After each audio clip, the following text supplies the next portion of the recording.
Hello friend, नमस्कार। मेरे भोजपुरी देहाती गीत के चैनल पर जितने लोग बहन भाई लोग जुड़े हैं, मैं सबके लिए मंगल कामना करती हूँ कि आप लोग स्वस्थ रहें, मस्त रहें, अपना ख्याल रखें। देखिए, बहुत एक प्यारा छठी माता जी का गीत है, एक बाझिन का दर्द है। गीत के माध्यम से सुनिएगा और कमेंट में बताइएगा कि कैसा गीत लगा और ढेर सारा प्यार दुलार दीजिएगा। जय छठी माता। पातर तीरियवाए छठी मैया, दिहली अंगही तोड़। पातर तीरियवाए छठी मैया, दिहली अंगही तोड़।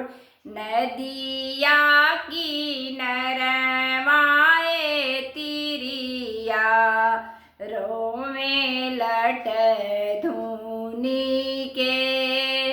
नदिया की नरवाए तिरिया, रोवे लट धुनी के। जाति के सुअरियाए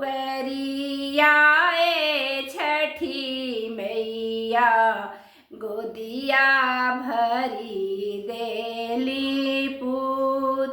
जाति के सुअरियाए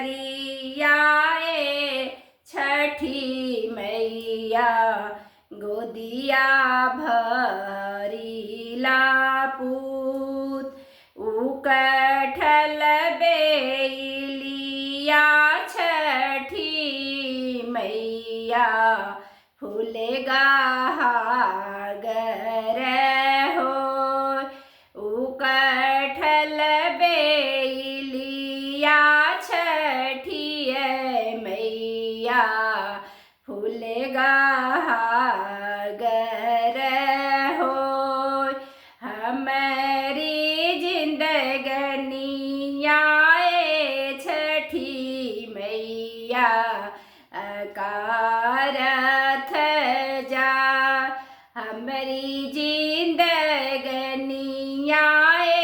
छठी मैया, अकारथ जा। देना लहरियाए छठी मैया, डूबी मरी जाए। देना लहरियाए छठी मैया, डूबी मरी जाए।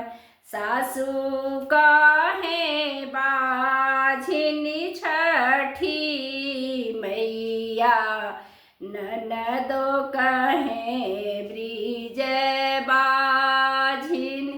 सासू काहे बाझिन छठी मैया, ननदो ब्रिज बाझिन। आप प्रभुतानी छठी मैया, खलु तलुआर। आप प्रभुतानी छठी मैया, खलु तलवार। ठाढ़ रणवा छठी मैया, सुनियर जय हमार।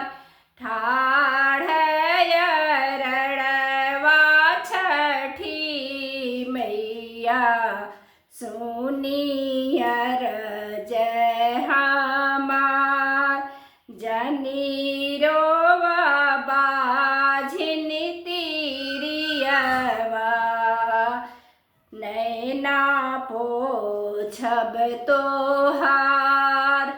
जनीरोवा बाझिन तीरियवा, नैना पोछब तोहार।